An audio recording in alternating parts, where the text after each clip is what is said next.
it. Welcome. I'm like, to another episode. Food in your mouth, that's rude. Right, Welcome to another episode of Coffee, Cornbread, and Tea. I'm gonna let them finish eating their cornbread. It was a sweet potato. I'm T. Cornbread. This is Mary.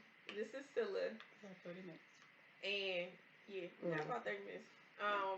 So first of all, hi. We're happy to see you guys again. This is our 4th episode. And this week we decided to talk about the topic, the curse of a strong black woman. Yeah. So the background with that is because we know we have friends that don't necessarily understand what that means or relate, but a lot of times in our community, when women go through a lot of things, like a lot hardships, you talk about, you know, who was a strong black woman? Your grandma raising 11 kids in a 3-bedroom house. Baby. That's okay. And cooking for them all and all that stuff. My grandmother, who we talked about a couple weeks ago, who had a heart condition, my dad's mom, she had a heart condition that almost took her out. She almost died when she had her 8th child. And, yeah. 8 kids. 8 children? 11 children? These numbers is wrong. Children. And these are all these strong black women. They strong. If they went past 2, they strong automatically. Hats off to you. Hats off to all our moms, I guess. Yeah, so mine had 5. Yeah. My mama had 5 too. My mom had 5. Mine had 3. So children. Yeah. The strong black woman curse. So it's just what it essentially does is it weighs on us. There's so much that's expected, I think, of black women as a whole. So we talked about how we don't speak up and out for ourselves. We talked about my grandmothers and the things that we went through as younger women, and it's just like all those things combined. When you really look at it, people still expect a black woman to hold her head up high and not complain about it, to push through, and really show no emotion. Like I talked last week about going through my divorce, and it wasn't until it was like finalized that people knew. And I had been going through that for 2 years, and somebody was like, "You a strong black woman. I didn't know you was dealing with all that." And I'm why? Like, why? So let's just even look at the topic, the curse of a strong black woman. Like, what makes it a curse? Now, let's not. Because a lot of people is probably looking at that like, why are they calling it a curse? It's not. It's not that it's a curse. Yes, it is. It's a wonderful. There is an honor to being strong, being a strong black woman. The honor to that is to have overcome and to maintain your existence, your humanity, your womanhood, yourself. After all that we fight and go through daily and consistently, you are a strong black woman, and we salute you for that. But then it goes beyond that. When you have to consistently deal with inconsistencies, disappointments, being treated as less. I think the curse part comes in because the only way that you get the strong black woman is if you endure. Is if you've been through all those hell. If you've been through hell and made it back. If you've been through Tyler Perry movie type craziness, right? And you come out. If you live at the end of acrimony.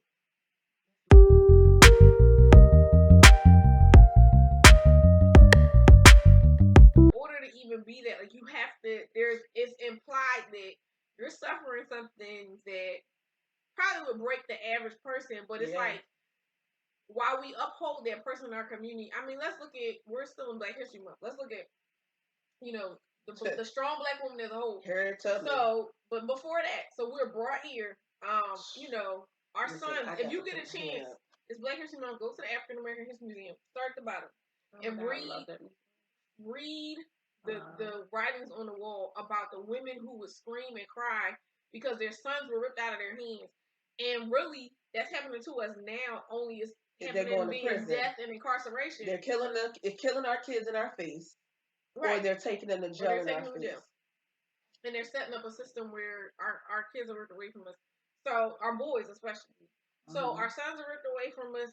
We weren't allowed to have husbands. There's so many breaks in general in our community where, you know, and then black women have the highest rate of being single of any group in America, I don't know if people realize it.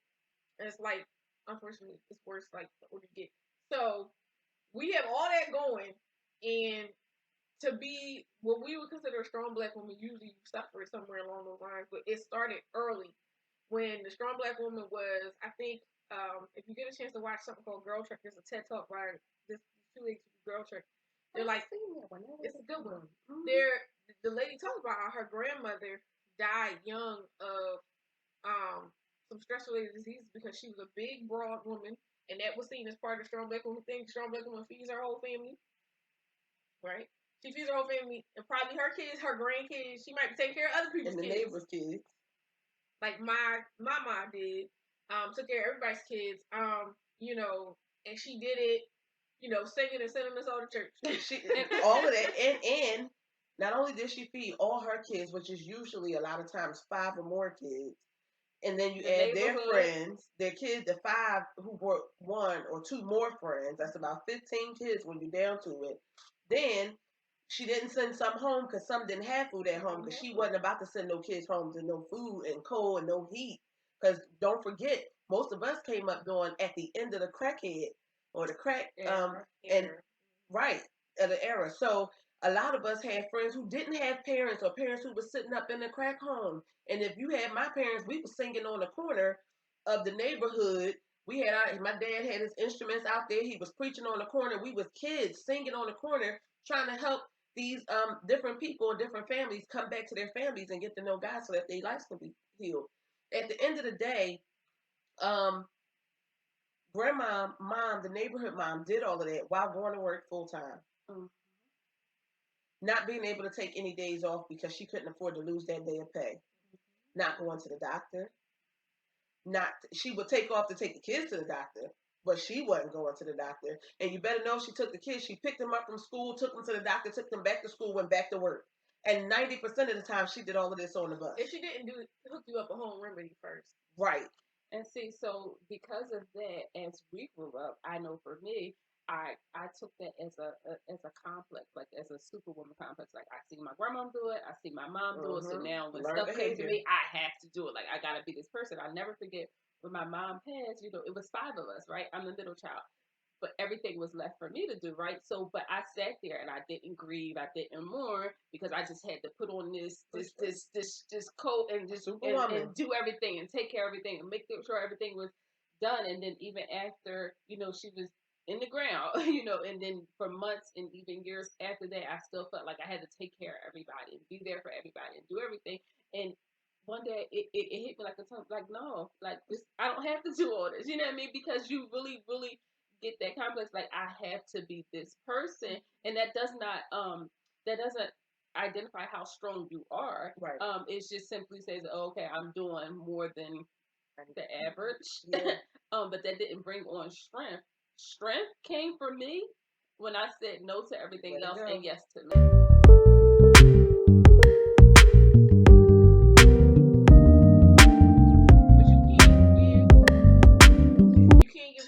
Can't give from an empty cup. Can't pour it off from an empty cup. But you have to learn to give from the overflow. Because if you're empty, that's good. If you're empty, you know, people are just draining you and sucking you dry. And that doesn't necessarily mean, I'm not saying be neglectful, I'm not saying but you have to understand, take care of yourself mentally and physically. What was my favorite? DL he said once in the stand up, he said black women are so worried about not exercising, not keeping up with themselves, because they want their hair to be cute and this and that. And he said, we want you here and nappy, not dead and pressed. But oh yeah, it was funny, but it was true. I was like, no, he's right, because I mean, and where he was saying that more because, you know, we don't like to necessarily sweat when our hair is pressed and permed. Because you pay $1,000 to get your hair pressed, fried, dyed, and dipped to the side. You not about to sweat it out. But at the same time, not me, but not me either. But at the same time, you know, but what he said was true in that we want our families here. It's like everybody does. They're so busy being a strong black woman and everything else. And the point that the ladies in Girl Trek are making about their own grandmothers were that this strong black woman was this large, broad, you know, woman who I mean, looked like she was bearing the weight of the world on her shoulders, and often was. Yeah. But her health suffered because of it. Her stress suffered because of it. How many of us have family members, especially our aunties, right? Our aunties, our moms, our grandmoms, whatever. They have all these health and stress related diseases because of this superwoman complex. They took everything on. The stress never had a chance to release. That's good. And the other thing is when you a lot of times when you're in the black community, you don't have an opportunity to let go of anything to release so that you can move forward, because right when you think you're at the end of one thing, another thing comes. Yeah. I've known people who have gone through things like, okay, they had this kid, their one kid, they lost a child in the street due to gun violence. And then right when they finally were getting over that, another child was hurt through more gun violence. And right, they're still working through the first one. Now they're trying to get through the next one. In the meantime, trying to take care of their other children. But then you got their cousin over here who grew up down the block. They're dealing with gun violence and the things that's happening in the street. So it's all traumatic. Everything that's happening in these people's lives, and sometimes it's happening in my lives and these other in their lives. We're all women are just floating from one traumatic event to the next traumatic event to the next traumatic event, and there's no release. There was a big epidemic of women going to getting therapy, and not women, black people. We never used to want to go get therapy. I'm so grateful for this era and space and time. You can have Jesus in the therapy. You can have Jesus. You need Jesus, and you need a therapist. Like, it's necessary, because you need a safe space to be able to unveil, undo, unweave the web of all the trauma and release the pressure valve.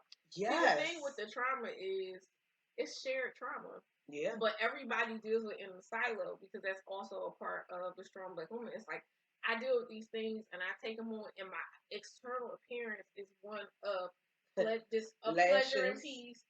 Right, I'm looking good, hair, great outfit, wonderful lip gloss, but your inside just be tore up. Right, but it's like, right, your mental, your emotional is gone. And one of the things that we hope to accomplish with this and starting a discussion, and a lot of other black women have pushed to do, like the point of the girl trek situation was like these women to get out and walk in their own communities with each other. Yeah. Because it's a space for them to be able to talk about the issues that they're having instead of dealing with them by themselves. So in addition to the health aspect, you now have the emotional health aspect, mm-hmm. and that thing. So it's shared trauma.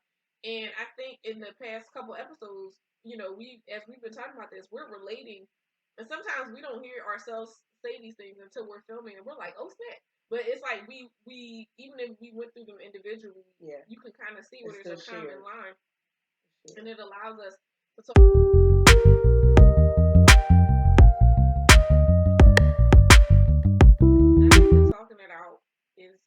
Talking it out though is a big piece of therapy. It's funny, I have like a chat with some of my cousins, and I was like, yo, I was paying a therapist like $100 and some a month. And for 6 months, I said, I've been talking to you for 3 weeks, and I finally just released everything. But you found a safe space to do that. I found a safe space. Everybody, I hate that. Well, it's a fact. We talk, women talk, girl talk, whatever. But you have to find your tribe. I heard a friend of mine. She talked about a tribe. She's a therapist, and she talked about finding your tribe. And you have to have your tribe where you can say whatever you need to say, however you need to say it. You won't hear it again. These people that you're talking to, you can trust them. They love you. They're not going to look at you sideways or crazy. they're going to hear you're crazy and be like, child, you ain't crazy. And that's a good point. Because or they're going to say, child, you are crazy. Or they're going to say you crazy, that's but we here with you. Because what I used to do was I used to tell this person this one. I'm like, oh, she can handle this one. And this one only can handle this part. And then I was just like. And you 10 different people. 10. Because I can't find one person I can trust with everything. Like, no. Yo, like you got to be. If you are going to be that safe space for somebody, you got to be committed to that tribe. Because all of us, oh my God, I cannot stress how important it is to have a safe space, a safe place where you can let the vow out, you can let the pressure go. Because if you don't, ultimately, the stress is going to eat up your inside. And where you're not judged on your decisions or choices either. Yeah, that's important. Be okay with them saying whatever their feeling is, but at the end of the day, there's not a judgment there. There is only room for you to learn and grow, and to care about each other enough. Like what Sil said, like I'm so grateful for these two because it's like when we care about each other enough that we could put it out there and be like, and we know where we're coming from. You put something crazy, we understand, and you just like we laughing like, all right, somebody's stressing your day, but at the same time, it's like if something crazy going on, it's like wait. We gonna call you on the foolishness at the same time because we love you enough that we're not. We gonna roll up our sleeves and be like, who did what? Say what? But then you we're like, hold on. You also are contributing to the chaos and confusion. But so what we're trying to do in that is like we said, it's like we recognize even within each other. And I try doing other friend groups. It's like, hey, you might be taking on too much. Like no one is requiring of you to take on this much. And because of what Mary said about we watched these women growing up and we saw them do it and they were held in high esteem not only in our family but in our community. We're like, oh, that's what you're supposed to do. Yeah. To be not recognized in a fame way, but more so to be held in high esteem. To be respected. And respected, right. To be respected. You have to literally kill yourself and die daily. Not to sin, but you got to die. You legit have to die trying to work, trying to do this, trying to take care of your kids, trying to get your kids back. You got to die. Take care of other people's kids. Take care of your kids, their kids, our kids. And nobody asked you to do it. Yes, your heart wants to do. Listen, your heart wants to make sure not just your kids are okay, but they want to make sure those that are around you are okay. And that's fine, but you can only do it at the capacity that you can do it. Absolutely. If that is not there, you cannot do it. Or you will do it, and you'll kill yourself. And you have to watch for those signs. There are signs that come with our health, with our bodies. Mm-hmm. They talk to you, okay? They will tell you when you're doing too much, okay? One of the things, weight loss, weight gain, that's always a problem. Sometimes we equate it to food and then realize that they ain't really changed, but stress can do that. Mm-hmm. For me, it was hair loss. That's when I was just like, hold up. Half of my head is going like bald, like skin, okay? But it was stress. It was stress. As soon as I start letting go of some of that stuff, for sure. I got a new grade. It popped up right. I only got so disrespectful. Oh no, this whole inside is great. I don't know nothing about the grade. That is neither here nor there. So definitely watch for this telltale sign. Yeah, it's or even if you feel the tension in your body, I think your body tells you but your body tells you when you about to go into a situation and you start your whole body tense up. Or you feel your heart racing. It's about to be a stressful situation, and anxiety is real. It is. Oh yeah. And that high getting overproducing the chemicals of that high stress will put you literally in a state of being physically sick. And I think people forget that like your emotional sickness can very quickly translate to a physical ailment, illness, and sickness because your body breaks down. So many, you see high levels of sickness and disease in the Latino community and the African American community. One of the main sicknesses being cancer. I know so many people. You have cancer that's killing us. You have lupus that's killing us. Lupus is really on a rampage now. Lupus is really moved by stress. Like the driving force behind lupus is stress. One of the driving forces behind cancer is stress. One of the driving forces behind heart disease is stress. Broken heart, high blood pressure, hypertension. All these, oh my God, all these things, the driving force behind a lot of these things is stress. I am not going to sit here and tell you that I don't live a stressful life. I don't work too many hours. I don't work too many after hours, because I do. That is my life. That's a part of who I am. I have learned, see, she's fussing.